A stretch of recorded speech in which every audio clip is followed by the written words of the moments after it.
Hey there guys, today we're going to be talking about an aircraft which gets me flamed in the comments just about every time I talk about it. This is of course the MiG-21bis. This is an 11.0 jet fighter found in many different tech trees, and I'm sure they'll find an excuse to shoehorn it into even more in the future. There are a lot of different bis variants, including the SAU and the Lazur, but the only two notable differences between the variants as far as I'm aware are that the SAUs mount their countermeasures in a belly-mounted pod, which gives them an unnoticeably minor reduction in flight performance, and that the Finnish bis in the Swedish tech tree does not get S-24s or firebombs. So essentially, none of these differences are going to affect how you want to actually play the aircraft, and all the information and strategies I lay out in this video will be relevant to you regardless of which specific variant you're flying. Anyways, the reason I've caught flack for my opinion about this vehicle in the past is because it basically takes every personal preference I have about what characteristics make an aircraft enjoyable to fly, and then just does the opposite of them. It's maneuverable but has very poor energy retention, it has no BVR weaponry to speak of, it has low velocity and unreliable cannons, and pathetically short-range IR missiles. It does at least carry my beloved S-24 though, we'll get to that in a minute. My preferred approach to high-tier ARB in general is to whittle down the enemy team from a distance using my BVR weapons, then I like to close into gunfighting range so that I can abuse the fact that I'm a no-lifer and pull all my nasty dogfighting tricks on the premium noobs who haven't even learned how or why to adjust their throttle yet. The playstyle the MiG-21bis rewards, though, is raw, mindless aggression and, quite frankly, luck. To understand why this is, let's first take a look at its flight performance and then its kit. The MiG-21 is a delta wing airframe, which means that, while very maneuverable, it also turns into a giant air brake when turning.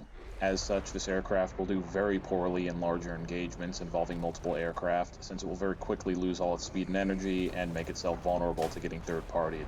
I will say in its defense though, its engine is powerful enough that it doesn't completely turn into a brick when it starts stalling out, but if you find yourself dogfighting something like an F5E, you're basically just screwed unless the pilot doesn't know what he's doing. The other little trick you can use is to use your takeoff flaps. These will generate a lot of additional lift and will really help you keep your nose up at low speeds. I basically use them as combat flaps, and if you're in a 1v1 with no energy left, I would highly recommend deploying them. Next, let's talk about this aircraft's armament.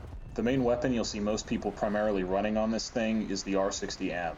In case you aren't familiar, this is an all-aspect 30G missile, which sounds quite good, especially considering you can carry up to 6 of them, until you realize it has a similar effective range to if you just popped open your canopy and threw potatoes at the enemy instead.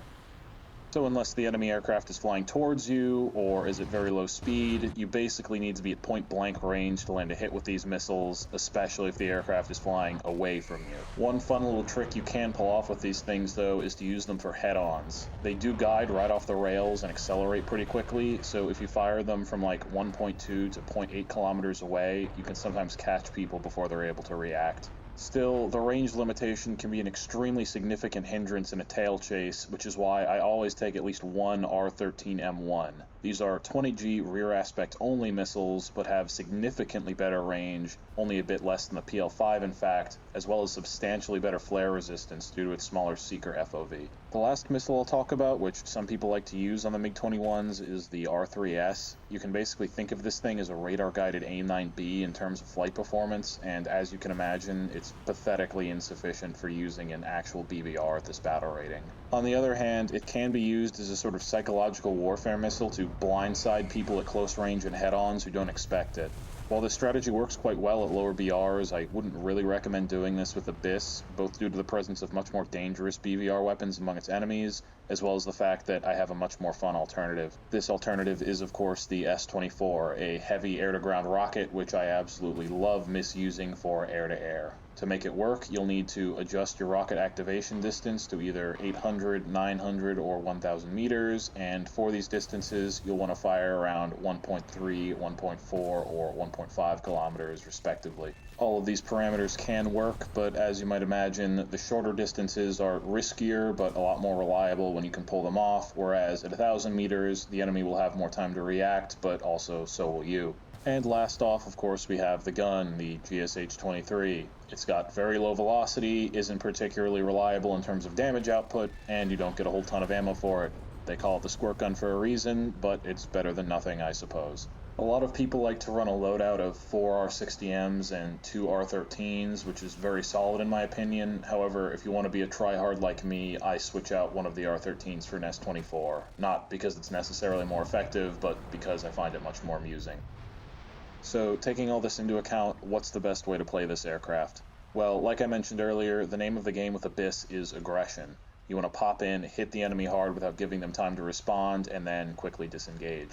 Unlike most aircraft, I would not recommend you climb. Your missiles are just too limited in terms of their capabilities for you to make any offensive use out of your additional altitude, and the potential of facing AIM-7Fs and R-24s while you yourself have no BVR weapons at all really does not make for a fun experience. Instead, what I like to do is hug the deck at supersonic speed, first heading towards the gap between your two left bases. This will give you the opportunity to use your R60Ms and S24s to attack incoming base bombers and often land you some free kills that way.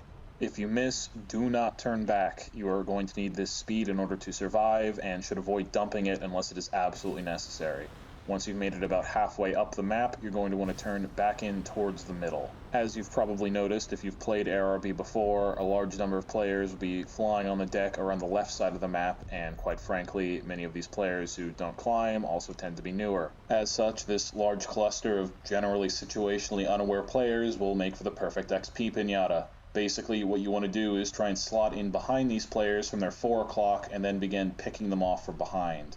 If you do this correctly, you can pop in right as they're starting to gain a visual on your teammates, and because of this, they'll tend to be even more distracted than usual. This is the part where your R13s will come in especially handy, since they can hit the enemy from the rear, even from quite a considerable distance. I wouldn't get too overzealous with your missiles though, and to only fire them if you're within very comfortable range of the enemy's rear.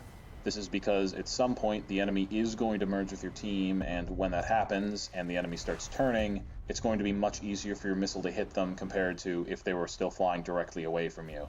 Now, let's say both teams' numbers have been thinned out and you find yourself in the position where you're going to need to start dogfighting. How exactly do you want to handle that? Well, if you're dealing with something like an F5E or a J7E, which are both very maneuverable and have good energy retention, you may as well just full send it and try and force them to overshoot, since in a sustained dogfight there's pretty much nothing you can do.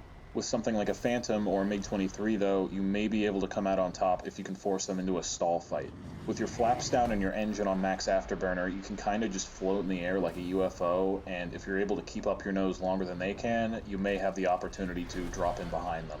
If you start a fight in a superior energy state, do not rely on maneuvers like spiral climbs and energy traps, since you will almost certainly bleed out speed faster than they will. Instead, try to trade your speed for position and force yourself onto their tail. One final note I forgot to mention earlier, I would strongly recommend keeping your radar off for the duration of the match. You don't really gain much benefit from keeping it on since it's a pretty rudimentary radar set anyways, and since many people overly rely on their RWR to know when enemies are around them, keeping it off will just give you that little bit of an extra edge in getting the drop on people. Anyways guys, that's my MiG-21bis strategy. I did try others, but in my experience, this one worked the best by far for getting consistently good results. Ultimately, this is a jet that can get a lot of kills, but this mostly comes down to luck and encountering an enemy team with poor situational awareness.